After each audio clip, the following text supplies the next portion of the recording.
And I was living with my grandparents, and it was very strange.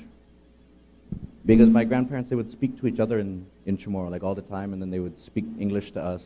And so it was weird. We would be sitting there watching TV, and my grandparents would be watching Young and the Restless. And they'd be talking to each other about Young and the Restless, and they'd be saying like, oh, I had a Kottura si Victor. You know? I had a. And then my grandmother is kind of deaf, and so she's like, huh, Hafa? Kottura si Victor? And so I'm sitting there, and I'm like, I have no idea what they're saying. And this, my grandparents watching TV together, it was something that they would do all the time, and they've been watching Young and the Restless forever. Because I don't know what'll happen to that show when Victor finally dies. But they've been watching it forever. And so it was weird because I was sitting there, I was watching with them, but I wasn't connected to them. And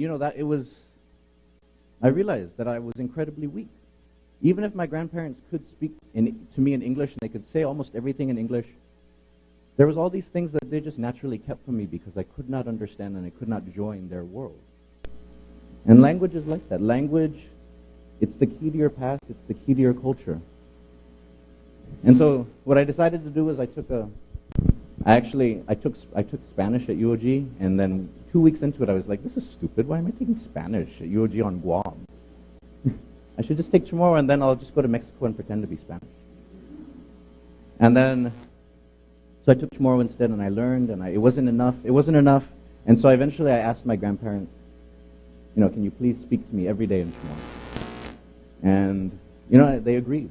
They agreed, and within a year I was speaking sentences, I was writing poetry, but it was so strange because everyone around me was saying that it was so sad that the language was gone, or the language was dying, or that it wasn't being spoken. People complain, they don't want to speak the language, they don't want to learn the language.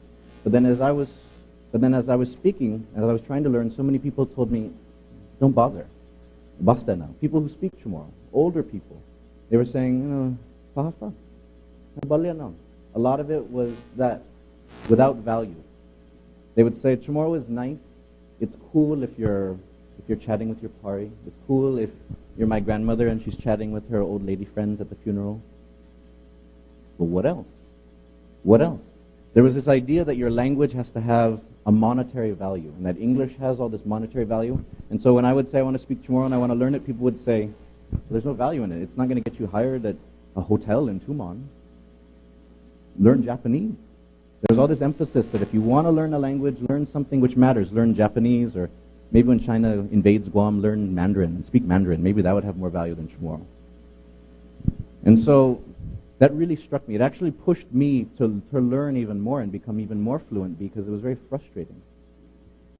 And so one important thing about this conference that we should take seriously, because a lot of the people in this room, you're in Chamorro class, you're Chamorro teachers, you're Chamorro speakers. And so the task for us is how do we put that value back into the language? So that's one task. So how do you make sure that people realize that there is a social, maybe even a monetary value, some sort of value to speaking the language? The other reason is, why does there have to be a value? Why does there have to be a value in speaking your language anyways? Those are the two issues involved here. That if it's your language, you should just speak it.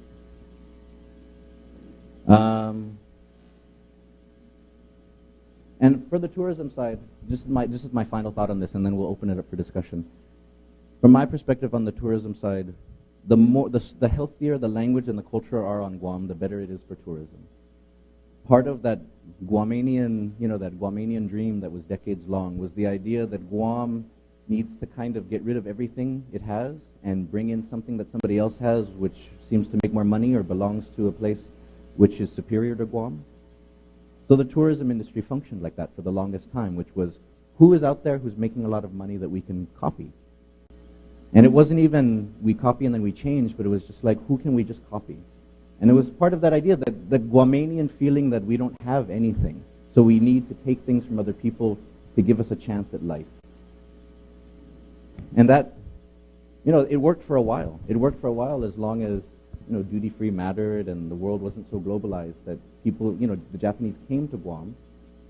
But now, as the world changes, Guam isn't such a great attraction anymore. You could easily go to Hawaii from Japan. You could easily go, and if you're in China and you have to wait several months for a visa, why not go big and go somewhere else? And so Guam's advantage for being a copy of another place doesn't get it anywhere anymore. So the thing is then, Guam has to develop its uniqueness. And it cannot do that by just saying that, just half a day everywhere, even though another place, even though that makes it unique, but that's just the surface. And so the stronger that the culture and the language are, the stronger an identity that Guam has. Because people don't come here and say, oh yeah, it was just like a dirty version of Waikiki. Or it's a less cultured version of Bali. People won't say that because, people say that now because Guam has for the longest time tried to copy that. But what we want is for people to come here and say, oh, I learned 5 Chamorro phrases. And then go back to Japan or wherever and use them with people, because that's actually a strong identity. That's a marker that actually travels and stays with them. Because Guam wasn't just a place, it was an experience. And the more unique that experience is, the better it is for the tourism industry. And so that's why the language and the culture are essential to that for the long term.